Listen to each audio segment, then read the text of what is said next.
Bonjour chers auditeurs, vous êtes sur Rivage, Rive est à la page, l'émission littéraire de la radio Rive FM. Et nous sommes ravis aujourd'hui d'accueillir Gérard Coquet. Gérard a écrit du polar qui est très noir, qui a un style vraiment particulier, donc ça va aussi être formidable de lui donner la possibilité d'expliquer pourquoi il est parti sur les traces des tourbières, etc., des combes, et dans ce niveau de langage, avec des personnages truculents. Donc pour commencer, je dirais bonjour Gérard. Bonjour Sandrine. Bonjour, nous sommes ravis du coup de vous accueillir sur le plateau de Rive FM. Gérard, vous avez commencé par deux romans qui se situent plutôt dans la région lyonnaise, Les Malfrons. J'ai envie de faire ça dans l'ordre un peu chronologique de votre production littéraire. Hein. Et les deux Malfrons ont vraiment une particularité.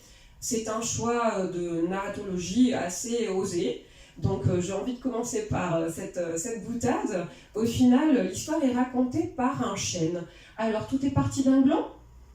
Tout part toujours d'un gland. Non, l'histoire, il me fallait un narrateur pour la raconter. Et il s'avère que, comme elle commence sous la Révolution, pour se terminer aujourd'hui, à la fin de l'histoire, le narrateur aurait eu plus de 300 ans. Donc j'ai pris un arbre pour la raconter, et au début c'est un gland. Voilà. Donc il arrive avec une nonne qui le plante, et cet arbre pousse, et les croyances régionales laissent penser que cet arbre a des pouvoirs. Alors est-ce qu'il en a, est-ce qu'il n'en a pas? C'est à chacun de se faire son avis. Beaucoup au village de Martebrun pensent qu'effectivement le chêne a un pouvoir. Donc le chêne est un personnage, il aurait un pouvoir, en tout cas ça lui donne cette longévité qui lui permet de raconter l'histoire sur plusieurs générations. Et ce gland, qui était donc dans le corsage d'une nonne, se retrouve planté dans la terre par une sorcière. Voilà, alors si vous voulez, le principe c'est que c'est un enchaînement. Le gland arrive avec la nonne rencontre une sorcière, la sorcière entre guillemets, Ernestine a une descendance, et cette descendance est une descendance très particulière, un peu tarée, on va dire ça comme ça.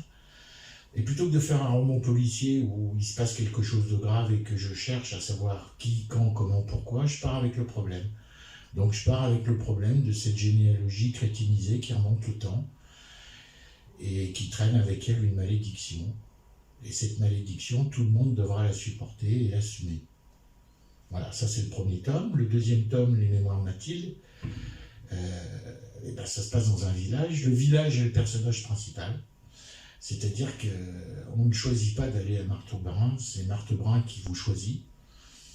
Les nantis le sont, les pauvres le sont, tout le monde se tient par la barbichette. Et dans cette histoire qui remonte le temps, une femme qui a avalé des couleuvres toute sa vie, Mathilde,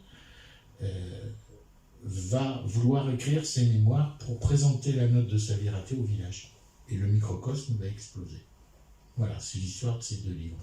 Donc un livre raconté par le chêne, le deuxième raconté par le village en tant que personnage, comme on l'annonçait aux auditeurs, c'est vraiment des choix de narration qui vous sont personnels, qui sont très originaux, et un ton qui est très, très personnel également. Du coup, nous avons ces témoins sur des générations entières qui assistent à cette décadence, à ces crimes et à ce que les personnages peuvent essayer de faire pour tirer leur épingle du jeu. Moi, je retiens aussi la petite taupe du diable qui essaye de ronger les racines du chêne pour faire tomber sur le village. On a tous une petite taupe du diable dans nos histoires, oui, on en a tous une. Alors, quelle est-elle ? Alors là, bonne question. Par rapport du coup à cette intrigue, il y a le personnage quand même récurrent de Bosco qui est un peu... oui, c'est le lien, c'est le personnage principal, on va dire. C'est le lien entre les deux livres, entre les deux tomes. Beaucoup de personnes qui ont lu ces deux tomes me disent, bon alors à quand le troisième ? Pour le moment, il n'y a pas de troisième, parce que je suis parti un peu sur autre chose, et puis on s'épuise à toujours écrire dans le même contexte, dans le même décor, et ça devient un peu lourd. On ne peut pas toujours se servir des mêmes descriptions, on ne peut pas toujours se servir des mnématiques chez nos personnages, donc ça fait du bien de s'évader. C'est pour ça qu'après je suis parti en Irlande. Ça fait du bien de changer un peu d'horizon. Vous diriez du coup que les livres sur Malfron étaient plus proches de ce que vous êtes, ou que finalement les deux univers, que ce soit l'Irlande pour la suite de votre production littéraire et les Malfron, se complètent et vous êtes à moitié lyonnais, à moitié irlandais? Oui, je dirais que je suis à moitié. Le Malfron, c'est ma terre. C'est mon pays, c'est les monts du Lyonnais, c'est la terre des blanchisseurs. Voilà, c'est mon pays. L'Irlande, c'est aussi mon pays parce que ça fait 30 ans que j'y vais et que je vais pêcher à la mouche là-bas. Et j'ai toujours voulu écrire sur l'Irlande. Sauf que c'est problématique parce que j'avais oublié une chose, c'est que l'Irlande, d'abord c'est une île, et des fois on l'oublie. C'est une terre de conflit. C'est une terre très ancrée dans la mythologie. C'est-à-dire quand un Irlandais ne comprend pas quelque chose, il cherche toujours une référence mythologique à la question qu'il se pose. Et quand je suis parti sur le premier qui s'appelait Connemara Black, je suis parti avec comme dans Malfron d'ailleurs, avec un héros. Et je me suis trompé, donc je me suis trouvé en face d'une page blanche, parce que l'Irlande en fait c'est une femme. Alors elle est très belle, c'est une tête de cochon, c'est une castratrice de médiocre. Et tant que j'ai pas compris ça, je suis resté bloqué. Donc oui, l'Irlande est une femme, elle s'appelle Ciarán mac Murphy. Et vous l'appelez parfois même une banshee, comme si elle avait donc une puissance un peu démoniaque, peut-être celle de régler leur compte justement à tous ceux qui sont passés entre les mailles du système. Hein. Voilà. Alors les banshees avaient bien sûr un caractère un peu démoniaque, mais pas que. C'est-à-dire qu'elles avaient, avant de tuer, le pouvoir de séduire. Donc, elles apportaient quand même du plaisir. Donc, mais après, elles se débarrassaient. Ça fait donc à quelque chose. Les femmes peuvent aussi apporter du plaisir. Quand même, c'est dingue de dire ça aujourd'hui. Oui, non, mais j'ai pris beaucoup de plaisir à fouiller dans la mythologie celte. Et un jour, justement, je parlais avec un ami irlandais, il disait, mais je comprends pas votre conflit là entre les protestants, les catholiques. Il dit, mais c'est vous qui pensez que c'est un conflit religieux. Je dis, quand même, tout le monde est au courant. Il dit, non. Alors, il y a très très longtemps, un roi de l'Ulster qui fréquentait une reine malsaine du Connacht, sous la couette, ils se racontaient des histoires de leur richesse, ils ont tout compté. Et le roi de l'Ulster a prétendu être plus riche que la reine. Et la reine, pour ça, est allée chercher un taureau qu'elle a volé. Et elle s'est retrouvée à égalité de richesse avec son amant. Et ils se sont fâchés. D'où le conflit entre l'Irlande du Nord et l'Irlande du Sud, qui est d'origine mythologique. Oui, ça ressemble à un concours de celle qui est la plus longue, mais c'est assez étonnant pour une jeune femme. Voilà, mais la reine d'Epte était une sale personne. Donc sur Malfron, en fait, vous aviez plutôt donc ce personnage qui était Bosco, et puis le chêne, et puis le village, qui étaient des narrateurs qui permettaient d'avoir plusieurs points de vue différents sur l'intrigue et sur ce qui se déroulait à Lyon. À partir du moment où c'était en Irlande, finalement, on ne saura jamais qui était ce personnage qui n'a pas vu le jour. C'est un avortement pour le remplacer par Chiara.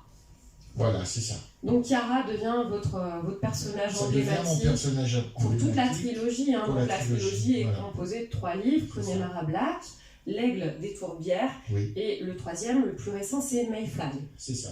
Et 2 titres sur 3, si je ne m'abuse, donc, sont des appâts pour la pêche. C'est ça.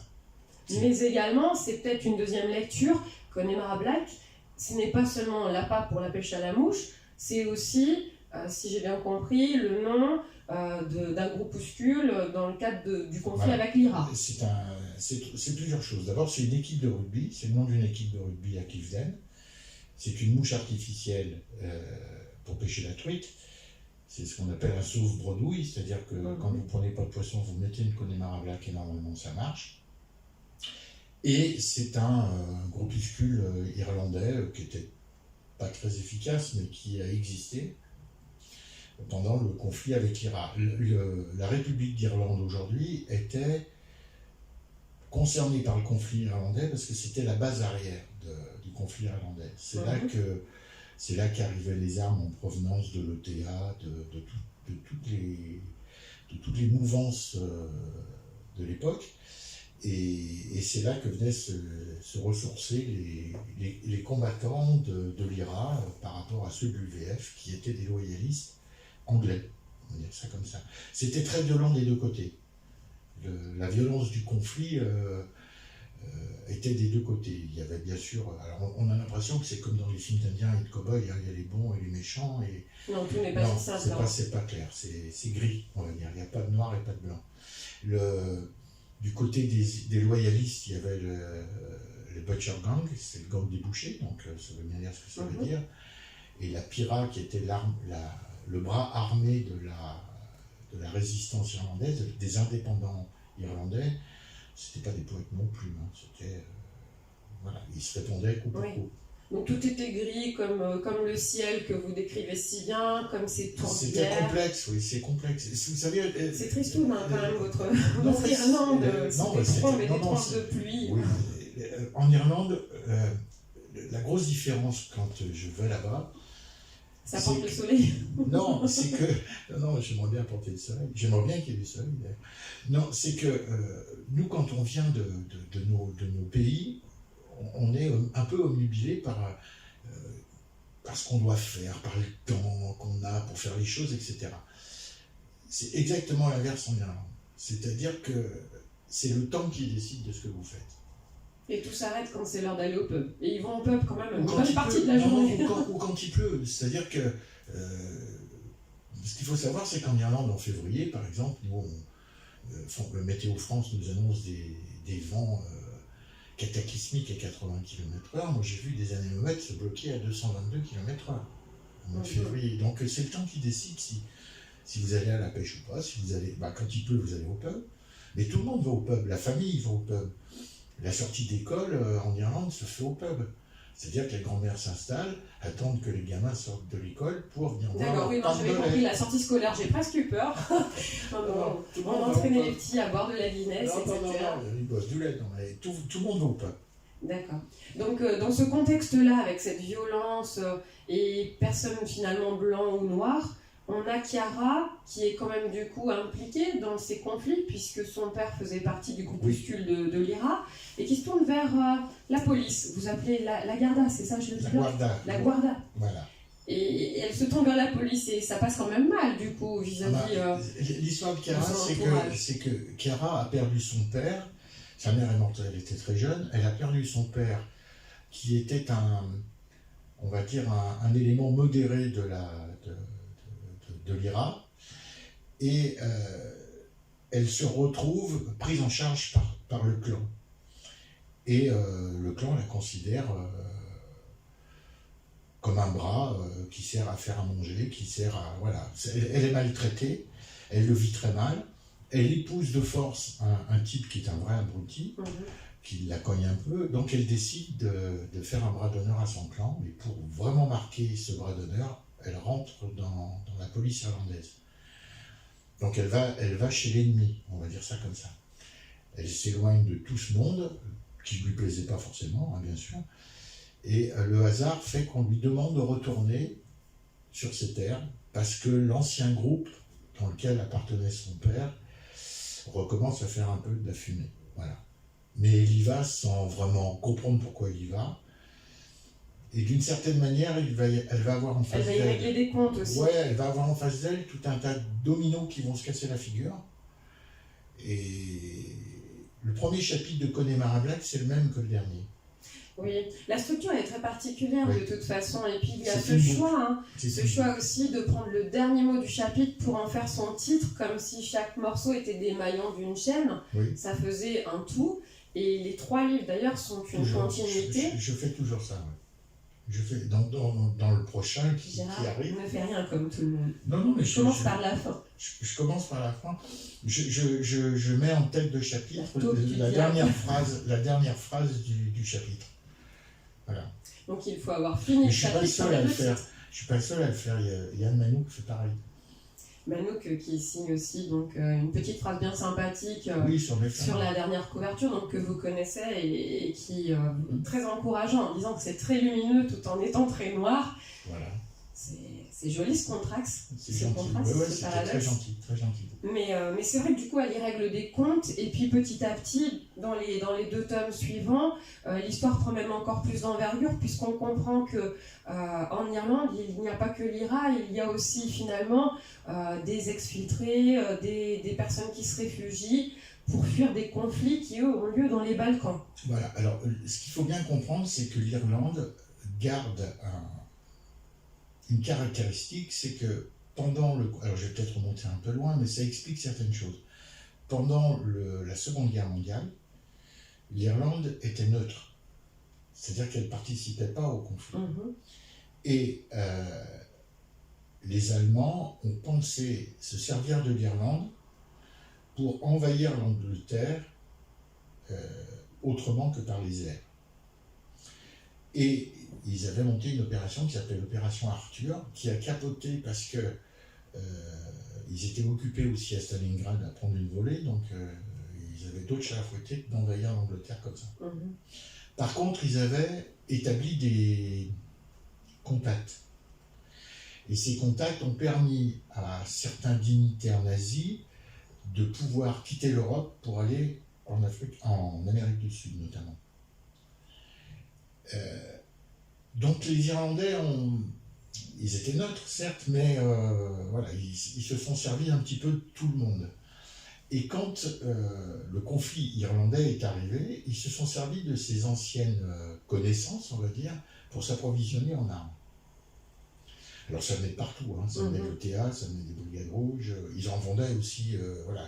Tout ça a été imbriqué. Et une partie il y a même des Italiens qui sont arrivés en Irlande à ce moment-là, et qui sont importants pour comprendre l'histoire. Voilà. Et les combattants irlandais sont allés aussi faire leurs armes dans les Balkans. Donc tout est lié. Alors, c'est pas des liens historiques énormes, mais ça a existé.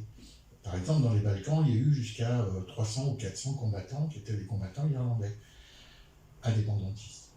Voilà. Il y a des liens qui se sont créés avec ces combattants irlandais indépendantistes, des mafias kosovares, etc., pendant la guerre des Balkans, et la mafia italienne a envoyé en Irlande pour leur donner un peu d'air et leur permettre de se refaire une virginité, on va dire, a envoyé des gens pour les cacher pendant un certain temps en Irlande. Ça, c'est véridique. Après, l'histoire de Syrah, c'est romancé. Oui, bien sûr. Mais du coup, je rebondis sur cette virginité. Ça me permet d'avoir la transition vers ces vierges qui sont du coup des vierges albanaises, et qui sont vraiment donc stupéfiantes. Au final, on découvre du coup dans l'aigle des tourbières, l'aigle étant du coup emblématique de l'Albanie, que pour des raisons qui sont des cycles de vengeance familiale, comme les cycles d'ailleurs que vous évoquiez pour l'Irlande en disant que ça ne s'arrête jamais, finalement ces cycles de vengeance. Il y a du côté de l'Albanie cette règle du Qanun qui fait que pour un code d'honneur, on peut se retrouver dans une filiation à être obligé finalement de donner un statut d'homme à une femme, parce qu'il ne resterait par exemple plus qu'une femme pour venger la famille, et qu'elle prendrait à ce moment-là ce statut de vierge. Voilà, alors... Bon, la transition a été quand même... Non, mais c'est bien parce que... un peu alambiquée, mais... En fait, l'Albanie et l'Irlande ont en commun une chose qui se ressemble mais qui est très différente. Oui. C'est le clan. Le clan irlandais, c'est comme les Écossais, il y a des clans de partout. Et en Albanie aussi, il y a des clans. Sauf que la raison d'être des clans albanais, ça a été la résistance à une dictature. L'Albanie, c'est à côté de chez nous, c'est un pays, c'est une anomalie. Il y a 3 millions d'habitants et il y a 700 000 bunkers. Ça a été une dictature communiste à géométrie variable qui a été tantôt stalinienne, tantôt gripiste, tantôt maoïste. Ça a duré 50 ans. Il y avait une police infernale qui s'appelait la Sigorimi, et ça a été le premier pays athée d'Europe. Alors que l'Albanie, c'est le croisement des orthodoxes grecs, c'est le croisement de l'islam, c'est le croisement aussi des catholiques de Croatie, etc. Donc, ce pays qui était à vocation religieuse est devenu athée par la volonté d'un dictateur. Et la seule chose qui soit restée debout en face de ce dictateur, c'est le Qanun.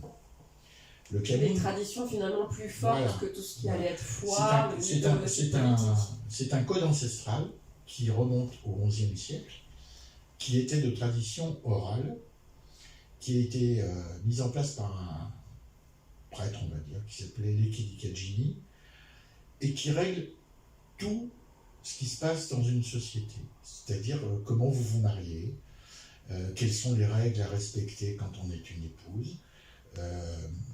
Si tu trompes ton mari, celui-ci a le droit de te tuer, c'est ton père qui fournit la balle. Allusion, et dans le cortège, le dernier porte la balle qui servira à battre l'épouse si elle a été infidèle, et ça fait partie de la cérémonie. Hein. Ça fait partie, non mais c'est pratiqué. Par exemple, quelqu'un vient manger à la maison, ça sent bon, parce que ça sent la cuisine, il lève le couvercle de la casserole, c'est un manquement. Un crime capital. C'est un crime capital. Donc, il est condamné à mort. Donc je vais le tuer, puisqu'il m'a manqué de respect. Mais une fois que je vais le tuer, je vais aller voir sa femme, je dis j'ai tué ton mari, elle va me dire bon bah écoute, tu as 1 mois et puis une petite somme d'argent pour mettre que tu vas me donner pour me laisser le temps de me retourner et toi pour mettre tes affaires en règle. Donc pendant ce mois, elle ne me tuera pas, ou elle ne me fera pas tuer. Une fois que cette Bessa, cette trêve est terminée, elle aura le droit de me tuer. Donc en Albanie, vous avez des terres cultivées, c'est ceux qui portent la vengeance, et des terres incultes qui concernent les gens qui vont la recevoir, cette vengeance. Et ça, c'est toujours d'actualité. C'est d'actualité, ça ne s'arrête jamais. Non, ça ne s'arrête jamais. Et pour revenir à cette notion de vierge, c'est qu'à force de se tuer entre hommes, puisque un homme est susceptible d'être tué dès qu'il fait la taille d'un fusil debout, il finit par y avoir plus d'hommes dans la ligne. Donc, ils ont inventé un truc qui est vachement bien, quoi. C'est l'égalité de l'homme et de la femme, ils prennent une femme. Ils lui changent son nom, ils la transforment en homme, le plan de la coiffure, de la vêture, etc. Et elle peut tuer et être tuée, et ça continue. Et ça continue jusqu'à ce que quelqu'un, alors c'est peut-être souvent des chefs de bannière, des chefs de clan, décide que ça suffit, mais ça peut durer, je sais pas, 2, 3, 5, 7 générations. C'est sans fin. Et c'est ces clans albanais qui vont aller en Irlande. Parce qu'ils traînent avec eux une vengeance, il faut qu'elle se termine. Et on se retrouve avec la Vierge d'Oroche, du coup, qui croise Chiara. Et dans son entourage, on a du coup Lyra, on a aussi les rescapés du Qanun, ou ceux qui essayent justement de régler les dernières affaires d'honneur. Tout comme il y aura finalement aussi des affaires en rapport avec le trafic d'organes ou en rapport avec le blanchiment d'argent, les escrocs concernant des antiquités ou des objets d'art. Ça finit par être le repère de tous ceux qui ont des comptes à régler l'Irlande. Un peu, oui. C'est une petite île, pourtant. Oui, c'est une petite île, mais bon... Et il y a une île dans l'île. J'ai fait en sorte de vouloir amener en Irlande des choses sur lesquelles j'avais de la doc, je m'étais renseigné, ça m'intéressait. C'est très très documenté. Voilà. Et c'est pour ça que le troisième, dont vous parlez, Mayfly, j'ai mis une petite île en face de l'île. Oui. Parce que c'est presque un cocon plus intime. On se ressource sur... des problématiques qui sont vraiment liées au personnage de Chiara, McMurphy, du coup. Sparfel n'est même pratiquement pas présent de l'épisode, Cunanan y est retourné en Albanie, et on a vraiment du coup son personnage fort et fragile en même temps, et grande gueule, et qui cette fois-ci travaille aux côtés d'Interpol. Oui, alors elle a démissionné de la Guardia. Dans le deuxième, elle a démissionné, et on vient la retrouver en lui demandant d'être la confidente, la questionneuse, l'inquisitrice de quelqu'un qui veut se confier, avec en contrepartie la possibilité de pouvoir bénéficier d'une certaine protection. Une protection de témoin, oui. Et cet homme est un trésorier de Daesh, et il veut bien se confier, mais il demande que ce soit Chiara qui l'interviewe. Elle ne comprend pas parce qu'elle ne le connaît pas, elle n'en a jamais entendu parler. Et petit à petit, il y a une raison qui a poussé cet homme à ça faire va être le déclencheur d'un certain nombre de révélations. Ouais. Et là, mais c'est plus un huis clos, effectivement. Dans cet opus qui est davantage un huis clos, il y a des personnages assez truculents. Et il y a Mrs. Robinson, parfois surnommée Margaret Thatcher. Et puis il y a Cobra qui est hallucinante, un personnage très fort. Oui, j'aime bien Cobra. Oui, moi aussi. Mais on avait certains autres personnages féminins un peu félins, qui étaient un peu comme des anges de la mort, tout en étant finalement hors des limites du bien et du mal. Déjà dans vos opus précédents, les femmes sont souvent très très fortes dans vos histoires. Toujours. Parce que je trouve que une femme a plus de... Comment dire ? Elle a plus d'envergure. Elle possède plus de choses. Un homme, quand il est violent, il est violent. C'est une brute. C'est une brute. Une femme, quand elle est violente, c'est parce qu'elle a des raisons. Elle a plus de raisons. C'est souvent plus calculé. C'est souvent plus... elle veut régler les comptes. Un homme, ça peut se battre comme ça. Et en Irlande, moi j'ai vu des bagarres dans des pubs. Les mecs, ils ne savent même pas pourquoi ils se battent. Mais bon, c'était l'heure, on va dire ça. Et ils partaient. Une femme, c'est pas possible pour une femme, ça. Donc j'aime bien les personnages qui sont des personnages qui ont des raisons. Et je trouve que les femmes ont plus de raisons que les hommes. Voilà. Donc c'est pour ça que j'aime bien les prendre. Elles sont souvent dans la dualité. Elles sont dans la dualité, puis elles ont un côté viril. De toute façon, elles sont en train d'arroser ça. Elles n'ont pas de règles. Elles n'ont pas de règles. Voilà. Elles n'ont pas de règles. Elles sont sans limite. Elles sont comme elles sont. Elles sont nature. Voilà. C'est tout. Et c'est comme ça que je trouve que... vous savez... Pour qu'un livre marche, alors bien sûr ça dépend des lecteurs, parce que d'abord un livre est une rencontre, mais il faut déjà une chose, c'est-à-dire qu'il faut que l'histoire, il faut qu'il y ait de la pertinence et de la surprise, et de l'inattendu. Là pour le coup vraiment c'est truculent, c'est le style qui est inattendu. Si, par je exemple, vous conseille vraiment de lire pour le comprendre. Si vous devez faire une publicité pour l'Inde, vous pouvez mettre le Taj Mahal en avant, c'est pertinent. D'accord. Vous pouvez mettre aussi une très belle indienne avec un t-shirt marqué I Love India qui fait du skateboard. C'est inattendu. Si vous voulez que ça marche, il faut mettre la belle indienne sur les marches du Taj Mahal avec son skateboard. Il faut mélanger tout ça. Il faut le pertinent et l'inattendu. Voilà. Et je me sers des personnages féminins pour faire l'inattendu. L'histoire est pertinente pour des raisons qui sont historiques, mais le personnage féminin me sert à l'inattendu. C'est très inattendu en tout cas, et vraiment truculent au final. Alors c'est vrai que le temps passe et que nous arrivons dans les toutes dernières minutes, Gérard. Du coup, est-ce que vous pensez avoir fait le tour de l'Irlande ? En vrai ou en faux ou en littérature, je ne sais pas s'il faut le comprendre de manière métaphorique, mais est-ce que vous vous dirigez vers d'autres horizons après avoir finalement terminé cette trilogie sur Chiara ? Alors je vais partir au Québec. D'accord, pourquoi le Québec ? Parce que les Québécois m'intriguent. Je trouve qu'ils sont présentés comme étant très gentils. C'est vrai, on les aime bien, ils sont truculents, ils parlent français, c'est vachement bien. Là, pour le coup, il y aura sans doute de l'argot, etc. Mais quand on gratte un peu, c'est plus compliqué que ça.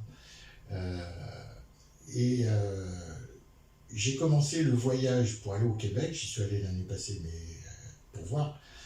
J'ai commencé en partant d'Irlande, c'est-à-dire que le prochain bouquin ne va pas se passer de nos jours.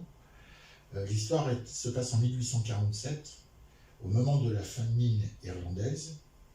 Il y a quand même un rapport avec l'Irlande. Voilà, donc c'est un Irlandais qui migre au Québec pour plein de raisons, notamment des raisons de famine, et qui va s'installer là-bas en passant par tout ce qui est arrivé aux Irlandais, c'est-à-dire la quarantaine à cause du typhus, etc., etc. Et je vais raconter l'histoire d'une région avec un héros, c'est un peu un road movie si vous voulez. Et le titre du bouquin pour le moment c'est Outaouais. Voilà. Mais ça se passe en 1847, donc ça n'a rien à voir avec Chiara McMurphy, rien du tout. D'accord. J'enverrai peut-être Chiara au Québec avec Cobra plus tard. Mais ce sera dans une réserve indienne chez les Atikamekw. Voilà. D'accord. Eh bien, il faudra vous réinviter pour que vous nous racontiez tout ça la prochaine fois. J'aimerais avec du sirop d'érable. C'est ça. Parce que là, pour le coup, ça fait déjà beaucoup de choses à découvrir et peut-être qu'il y aura moins de tourbières, peut-être qu'il y aura moins de fumier, il y aura moins d'embrun, il n'y aura pas ce vent qui souffle. Mais il y aura peut-être la neige à la place. Ah oui, c'est sûr. En tout cas, merci Gérard. Et puis, nous sommes ravis du coup de vous avoir entendu parler de vos romans pour Rive FM et pour Rivage. Et puis, très bien. Et puis à très bientôt et à très vite. Merci. Merci beaucoup. Au revoir. Au revoir.